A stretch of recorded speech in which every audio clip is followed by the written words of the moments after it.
Birds in the crescent trees were singing. Boys on bicycles were ringing their bells and pedalling down the slight slope to make the whirrers in their wheels startle the women gabbing on the sunny doorsteps. Small girls on the pavement, wheeling young brothers and sisters in prams, were dressed in their summer best and with coloured ribbons. On the circular swing in the public playground, children from the snot schools spun themselves, happy and sick, crying, "Swingers and swingers," and "Oh, I'm falling!" The morning was as varied and bright as though it were an international or a jubilee, when Raymond Price and I, flannelled and hatless, with sticks and haversacks, set out together to walk to the Worm's Head. Striding along in step through the square of the residential uplands, we brushed by young men in knife-creased whites and showing-off blazers, and hockey-legged girls with towels round their necks and celluloid sunglasses, and struck a letterbox with our sticks, and bullied our way through a crowd of day-trippers who waited at the stop of the Gower-bound buses, and stepped over luncheon baskets, not caring if we trod in them. "Why can't those bus lizards walk?" Ray said. "They were born too tired," I said. We went on up Sketty Road at a great speed, our haversacks jumping on our backs. We rapped on every gate to give a terrific walker's benediction to the people in the choking houses. Like a breath of fresh air, we passed a man in office pinstripe standing with a dog lead in his hand, whistling at a corner. Tossing the sounds and smells of the town from us with a swing of our shoulders and loose-limbed strides, halfway up the road we heard women on an outing call, "Matt and Jeff," for Ray was tall and thin, and I was short. Streamers flew out of the charabanc. Ray, sucking hard at his bulldog pipe, walked too fast to wave and did not even smile. I wondered whom I had missed among the waving women bowling over the rise. My love to come, with a paper cap on, might have sat at the back of the outing, next to the barrel. But once away from the familiar roads and swinging towards the coast, I forgot her face and voice that had been made at night, and breathed the country air in. "There's a different air here. You breathe. It's like the country," Ray said, "and a bit of the sea mixed. Draw it down. It'll blow off the nicotine." He spat in his hand.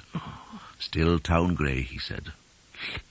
He put back the spit in his mouth, and we walked on with our heads high.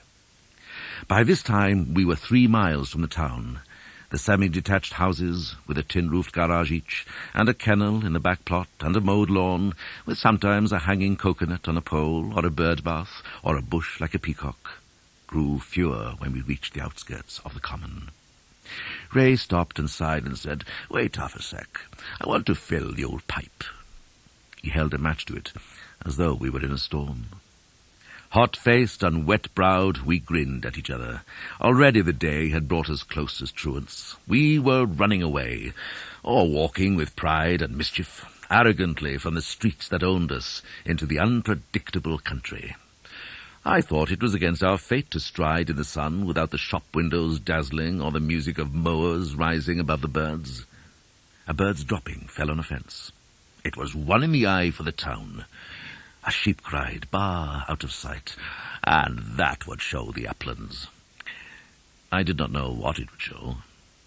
"A couple of wanderers in wild Wales," Ray said, winking, and a lorry carrying cement drove past us towards the golf links.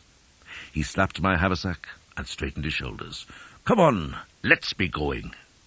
We walked uphill faster than before. A party of cyclists had pulled up on the roadside and were drinking dandelion and burdock from paper cups. I saw the empty bottles in a bush. All the boys wore singlets and shorts, and the girls wore open cricket shirts and boys' long grey trousers with safety pins for clips at the bottoms. "There's room for one behind, sonny boy," a girl in a tandem said to me. "It won't be a stylish marriage," Ray said. That was quick, I told Ray, as we walked away from them, and the boys began to sing. "God, I like this," said Ray. On the first rise of the dusty road through the spreading heathered common, he shaded his eyes and looked all round him, smoking like a chimney and pointing with his Irish stick at the distant clumps of trees and sights of the sea between them. "Down there is Oxwich, but you can't see it. That's a farm. See the roof? No, there. Follow my finger. Oh, this is the life," he said. Side by side, thrashing the low banks, we marched down the very middle of the road, and Ray saw a rabbit running. "You wouldn't think this was near town. It's wild." We pointed out the birds whose names we knew, and the rest of the names we made up. I saw gulls and crows, though the crows may have been rooks, and Ray said that thrushes and swallows and skylarks flew above us as we hurried and hummed. He stopped to pull some blades of grass. "They should be straws," he said, and put them in his mouth next to his pipe. "God, the sky's blue. Think of me in the GWR when all this is about. Rabbits and fields and farms. You wouldn't think I'd suffer to look at me now. I could do anything. I could drive cows. I could plough a field." His father and sister and brother were dead, and his mother sat all day in a wheelchair, crippled with arthritis. He was 10 years older than I was. He had a lined and bony face and a tight, crooked mouth. His upper lip had vanished. Alone on the long road, the common in the heat mist wasting for miles on either side, we walked on under the afternoon sun, growing thirsty and drowsy, but never slowing our pace. Soon the cycling party rode by, 3 boys and 3 girls and the 1 girl on the tandem, all laughing and ringing. "Hey, how Shanks' pony? We'll see you on the way back. You'll be walking still?" "Like a crutch," they shouted. Then they were gone. The dust settled again. Their bells rang faintly through the wood around the road before us.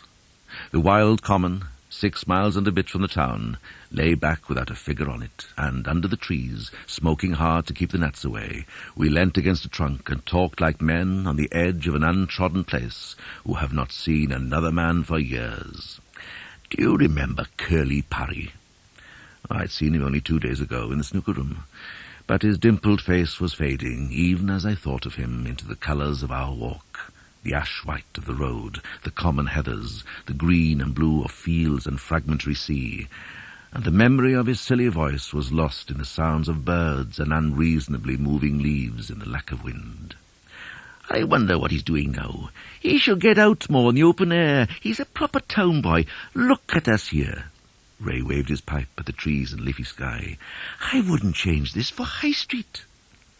I looked at us there, a boy and a young man, with faces under the strange sunburn, pale from the cramped town, out of breath and hot-footed, pausing in the early afternoon on a road through a popular wood.